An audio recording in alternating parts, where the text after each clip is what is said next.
nessa noite. É a primeira vez que eu estou lançando um livro meu aqui em Foz, como escritora. Eu já escrevi há muito tempo, mas hoje é oficial, eu posso usar esse nome de escritora agora sem medo.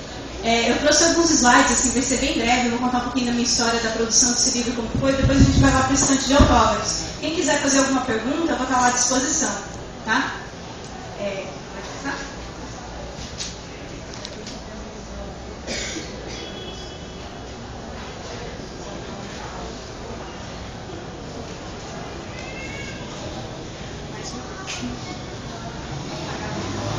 Eu comecei a escrever com fanfics. Alguém que conhece esse termo? Além do pessoal aqui na frente. Fanfics são publicações, textos que geralmente são publicados na internet e são produções ficcionais de fãs. Por isso o nome, fanfictions, vem do inglês. Fãs com fictions. O que acontece nessas fanfics? A pessoa gosta muito de alguma coisa, de um livro, de um filme, um seriado, o que for, até banda de música, qualquer coisa que ela goste. Ela pode escrever um texto em cima disso, um texto de fã. Ela não vai estar ferindo os direitos autorais do autor, porque ela fala que ela não ganha nada com isso, ela posta na internet, então não tem um ganho com essa publicação de textos, e ao mesmo tempo serve como um laboratório, porque lá você publica no site, vão ter pessoas que leem, e você tem um feedback. Você tem pessoas que leem e te falam, tá bom, não tá bom, para de escrever, eu não quero mais ver você escrevendo. Então, muitos escritores, esses que estão vindo agora, eles começaram nisso. Se vocês derem uma olhada geral nos livros, principalmente de literatura fantástica, que tem aqui na feira, Cidade de Ossos, mesmo Crepúsculo, Jogos Vorazes, tudo isso começou das fanfics lá em 2000, quando teve um boom na escrita de fanfics. E esse boom começou com o caso de Harry Potter. Por quê? Por causa de Harry Potter. Até antes de sair o livro do Harry Potter, era difícil crianças na escola, quinta série em diante, acharem um livro assim, um livro grande, que eles gostassem de ler. Nossa, tem 300 páginas desse livro e eu não cansei de ler, e eu quero mais. Então as pessoas queriam tanto, e como naquela época ainda estava lançando os livros, tinha acho que até o 4 mais ou menos, eles iam atrás de mais informações na internet e acabavam descobrindo as fanfics. Comigo aconteceu isso, eu descobri. E descobriu que podia, além de ler outras histórias de Harry Potter que não eram as oficiais, mas eram legais, poderiam escrever também e publicar. E nisso começou uma nova geração de escritores da internet que agora estão começando a publicar os seus livros. E eu sou uma delas. Então assim que eu comecei a escrever. Pode passar? Aí, com as fanfics, eu já expliquei o que são, pode passar. Eu esqueci de slides. Pode passar. Todo mundo consegue ler agora? Tá, mas pode passar isso que eu já falei. Pode passar.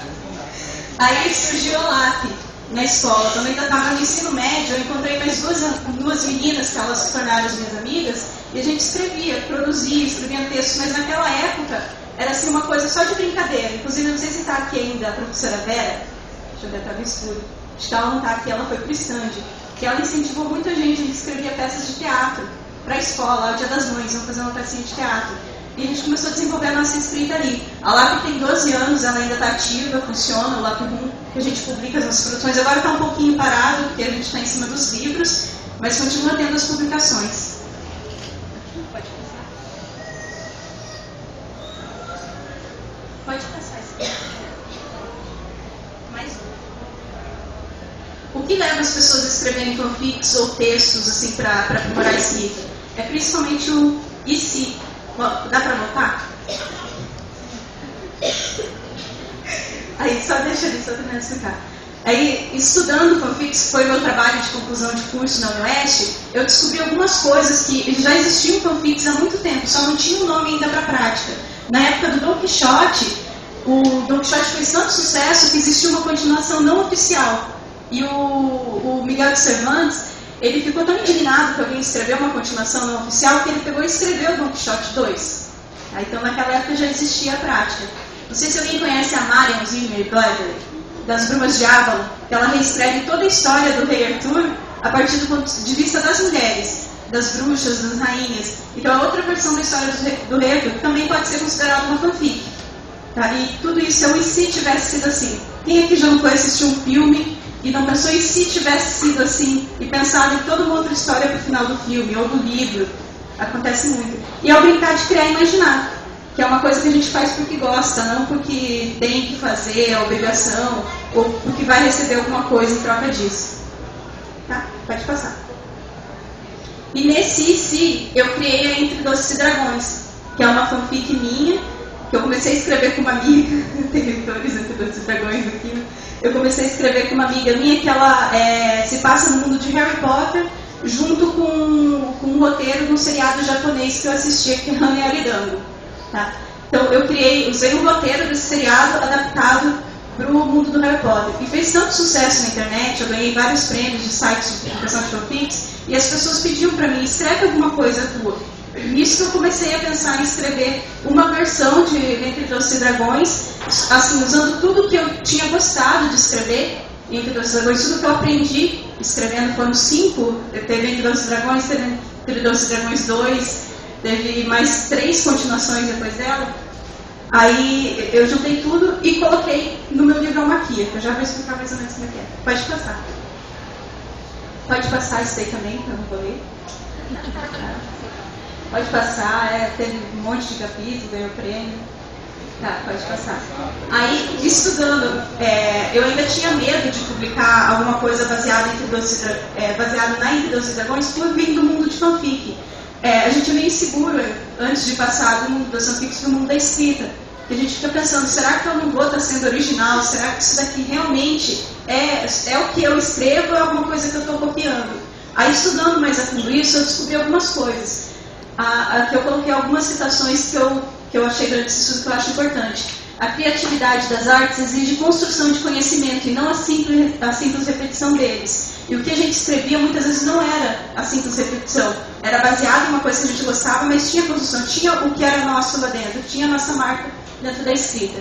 Pode passar? Só para aparecer. E essa, dá mais um clique só para aparecer de quem falou. O Robert McKee, ele escreveu um livro, o Robert McKee, ele escreve roteiros para Hollywood. Ele é assim, o cara que mais entende de teoria de escrita de roteiros. E o livro dele, quem aqui quer escrever, ele é essencial para você pensar na história. Ele trata da substância da história, aquela coisa que existe, mas que a gente não pode pegar. Quem pinta no quadro consegue montar alguma coisa através da junção das tintas, das cores. Você tem uma noção disso. O escritor não, a matéria que ele trabalha, ele não consegue pegar. A substância que ele trabalha, a gente não consegue tocar com a mão. Então ele trabalha justamente essa coisa invisível do escritor. E ele fala essa frase aqui que eu acho que devia ser um lema, devia ser um mandamento para todo e qualquer escritor de qualquer coisa, seja roteiro, qualquer coisa que tenha alguma história. Contar uma história é fazer uma promessa. Se você me der a sua atenção, eu lhe darei a surpresa, seguida do prazer de descobrir a vida, suas dores e alegrias em níveis e direções que você nunca imaginou. Então, quando a gente está escrevendo um livro, a gente não está escrevendo para a gente, está escrevendo para outras pessoas e, pior ainda, a gente está fazendo uma promessa para essas pessoas. Então, elas vão pegar o nosso livro e ler. E elas, no mínimo, querem gostar do que está escrito. Então, a gente tem que pensar muito nisso, não escrever só para o nosso ego, né, para o que a gente vai gostar. Tem que fazer uma coisa que você goste, mas que tenha capacidade, as outras pessoas gostem também. Pode passar? O Copia Primória. Mais uma vez. Daí aqui é um texto do Copia Primória, que é do meu estudo que eu fiz em cima disso, das fanfics e da substância da história. Por mais que pareça feio, essa atividade não tem nada a ver com plágio, muito ao contrário. Ao copiar uma obra sem saber quais foram as etapas seguidas para a sua realização, você é obrigado a refazer o caminho passo a passo. Nesse processo, muitos desvios aparecem, sugerindo soluções mais adequadas. Através disso, você ganha consciência com análise de que está fazendo e consegue criar o seu próprio estilo. Pode passar? Mais. Escrever em uma folha em branco é uma ilusão. Não partimos do nada para criar. Temos um mundo que nos sustenta, que molda nossos pensamentos e formas de nos expressar. Não podemos ignorar os ecos milenares da história da humanidade. Somos resultado disso tudo. Mas podemos pintá-lo com as nossas cores favoritas e mostrar para os outros como vemos. E é isso que eu ensino no laboratório de criatividade textual, que para crianças, para adolescentes, eles já estão grandes aqui, era isso que eu procurava ensinar. Se você gosta de uma coisa, copie e aprimore. Pode copiar, tenta fazer igual, mas tenta aprimorar dentro daquilo para você ter uma coisa sua. Tá? E esse é o caminho. Você, quando começa a criar uma coisa, você sempre vai ter outra direção, porque você tem o você dentro de você que vai te indicar outro caminho. Assim, copiar é uma ferramenta para aprimorar. Pode passar. Pode passar. Pode passar. Mas, tá, e agora a gente chega em uma maquia, que é o resultado de tudo isso. Entre Doces e Dragões, eu peguei e comecei a escrever uma história, que ela se passava assim no mundo de hoje, dentro de uma escola, e era muito horrível, ela parecia assim, Malhação. Vocês aqui, mas quem assiste Malhação ainda? Depois você assiste 17 anos de Malhação em jogo, porque é sempre a mesma coisa. E essa era a sensação que eu tinha da primeira versão. Então eu pensei assim, o que eu mais gosto de ler? É literatura fantástica, então eu vou adaptar para a literatura fantástica, eu vou criar uma história dentro disso. E daí surgiu a maquia. Depois que eu tomei essa decisão de fazer literatura fantástica, foi questão de meses para o livro ficar pronto. Eu escrevi em 2010, eu terminei em novembro de 2010, e desde lá foi revisão até recebemos sim de uma editora. Aí, volta. Como eu falar sobre a história, porque a maioria que não deve saber quem é, a não ser o pessoal aqui da frente, tá? O pessoal lá do fundo também, que ainda não conhece a história, não conhece Doces e Dragões e não sabe o que é uma maquia, em vez de eu fazer um resumo da história, eu trouxe um vídeo. Não sei se vocês já ouviram falar de Book Trailer. Book Trailer acho que faz uns 2 anos mais ou menos que está surgindo na internet. Os autores, além de colocar uma sinopse e fazer propaganda, eles fazem um book trailer do livro, para pessoas se interessarem, para conhecer a história.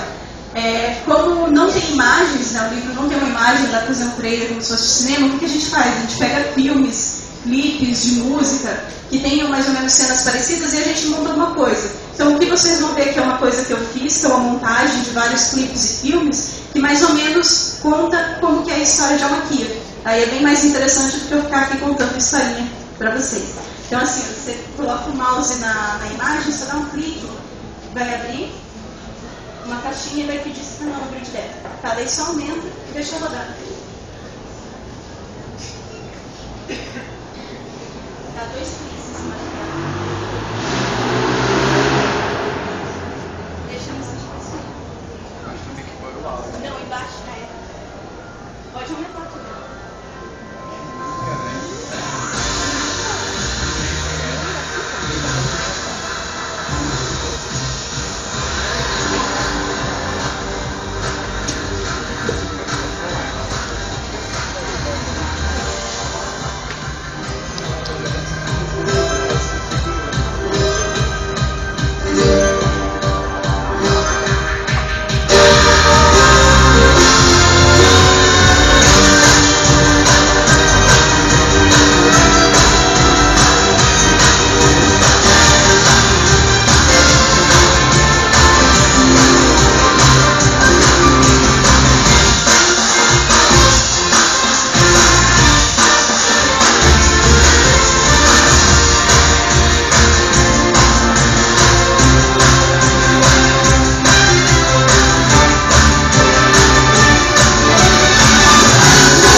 ouvir a história da leitura. Pode fechar, daí só deixa no slide abaixo que tem o... Só dá mais pra frente, fica o site. Mais um pouco. Ah, não, tá, pode tirar, porque eu vou falar só. Mas pode, tá, deixa a imagem. Eu já vou falar do livro da Paula um pouquinho. Só acho interessante falar, porque eu não sei se todo mundo sabe que é literatura fantástica. Eu não sei se é um nome oficial, se já foi eleito como nome oficial, se tem alguém que faz isso e fala, não, isso é literatura fantástica. Mas o que é literatura fantástica? É desde O Senhor dos Anéis, Nárnia, né, que é mais antigo, Brumas de Avalon, Harry Potter. Então eu ainda não sei se tem um estudo pegando tudo isso, porque agora que a literatura fantástica está sendo tão reconhecida, assim, popular, por quê? Por causa de Crepúsculo, de Harry Potter, de todos esses livros que estão sendo Instrumentos Mortais, é importante citar Instrumentos Mortais. Tá?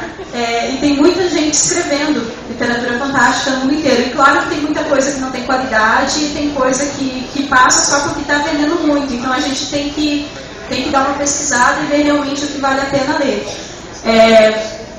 Aqui eu quero falar um pouquinho para vocês só do Devoy Cassan, só uma propaganda rápida, que é o livro da Paula, Pedalar, que ela escreve junto comigo, ela é lá de Curitiba.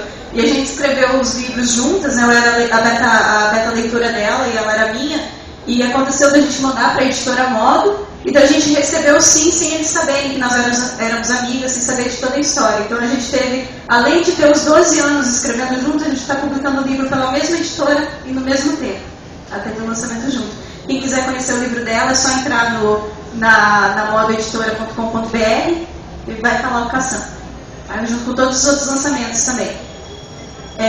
Pessoal, perguntas eu vou deixar lá para o stand de autógrafos, tá? Para não prolongar muito aqui, já que a gente está um pouquinho atrasado. Então, era isso que eu mostrava para vocês. Eu espero que quem lê o livro goste do livro e vai divulgando, tá? Porque é um trabalho feito aqui em Foz do Iguaçu e é importante para a nossa cidade. Não só o meu trabalho, como de todos os escritores daqui. E só fazer um convite para vocês passarem nos estantes, principalmente os nossos, né, dos escritores de Foz do Iguaçu, passar lá, conversar com todo mundo, comprar o livro do Tio Bahia, né, Tio Bahia? Comprar o livro dele, o poeta aqui de Foz, poeta barrageiro. É bom o livro, né? Eu li. É bom o livro. E domingo a gente vai ter aqui o stand do Anime Foz, que é um evento que eu organizo, então tem o pessoal do Anime Foz aí. E a gente vai estar sorteando o Maquia e outros livros durante todo o dia. Vai ter algumas atividades também, né, dono do evento? Nem olha, dono do evento. Dono do evento vai ter atividades, né? Vai ter atividades e livros para sortear. Então durante todo o domingo, quem quiser passar, o Maquia vai estar lá também.